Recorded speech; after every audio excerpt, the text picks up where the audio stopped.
परिवार और दवा। काफी समय से दादी की तबीयत खराब थी। घर पर ही 2 नर्स उनकी देखभाल करती थी। डॉक्टरों ने भी अपने हाथ उठा दिए थे और कहा था कि जो भी सेवा करनी है कर लीजिए, दवाइयां अपना काम नहीं कर रही हैं। उसने घर में बच्चों को हॉस्टल से बुला लिया। काम के कारण दोनों मियाँ बीबी काम पर चले जाते। दोनों बच्चे बार बार अपनी दादी को देखने जाते। दादी ने आंखें खोली तो बच्चे दादी से लिपट गए। दादी, पापा कहते हैं कि आप बहुत अच्छा खाना बनाती हैं। हमें हॉस्टल का खाना अच्छा नहीं लगता, क्या आप हमारे लिए खाना बनाओगी? नर्स ने बच्चों को डांटा और बाहर जाने को कहा। अचानक से दादी उठी और नर्स पर बरस पड़ी। आप जाओ यहाँ से, मेरे बच्चों को डांटने का हक किसने दिया है? खबरदार अगर बच्चों को डांटने की कोशिश की। कमाल करती हो आप, आपके लिए ही तो हम बच्चों को मना किया। बार बार आता है तुमको देखने और डिस्टर्ब करता है, आराम भी नहीं करने देता। अरे इनको देखकर मेरी आंखों और दिल को कितना आराम मिलता है। तू क्या जाने, ऐसा कर, मुझे जरा नहाना है, मुझे बाथरूम तक ले चल। नर्स हैरान थी। कल तक तो दवाई काम नहीं कर रही थी और आज ये चेंज।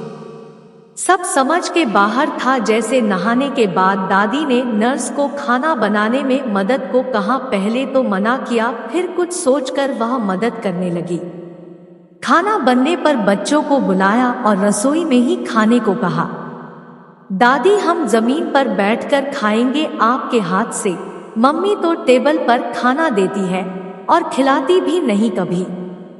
दादी के चेहरे पर खुशी थी। वह बच्चों के पास बैठकर उन्हें खिलाने लगी। बच्चों ने भी दादी के मुंह में निवाले दिए। दादी की आंखों से आंसू बहने लगे। दादी, तुम रो क्यों रही हो? दर्द हो रहा है क्या? मैं आपके पैर दबा दूं? अरे नहीं, ये तो बस तेरे बाप को याद कर आ गए आंसू।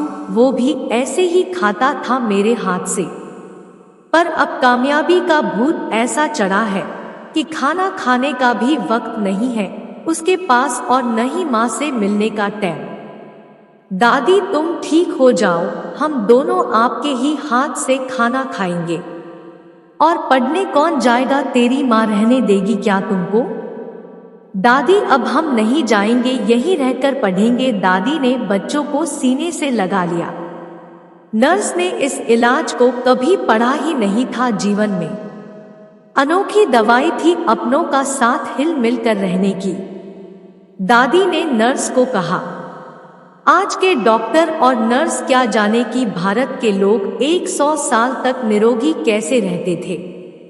छोटा सा गांव, सुविधा कोई नहीं, हर घर में गाय, खेत के काम, कुएं से पानी लाना, मसाले कूटना, अनाज दलना, दही बिलोना, मक्खन निकलना। एक घर में कम से कम 20 से 25 लोगों का खाना बनाना, कपड़े धोना, कोई मिक्सी नहीं, ना ही वॉशिंग मशीन या कुकर। फिर भी जीवन में कोई रोग नहीं, मरते दिन तक चश्मे नहीं और दांत भी सलामत। ये सभी केवल परिवार का प्यार मिलने से होता था। नर्स तो यह सुनकर हैरान रह गई और दादी दूसरे दिन ठीक हो गई। आइए बने हम भी दवा ऐसे ही अपनों की। ऐसे ही और वीडियो के लिए हमारे चैनल को सब्सक्राइब करें और वीडियो को लाइक करें। धन्यवाद।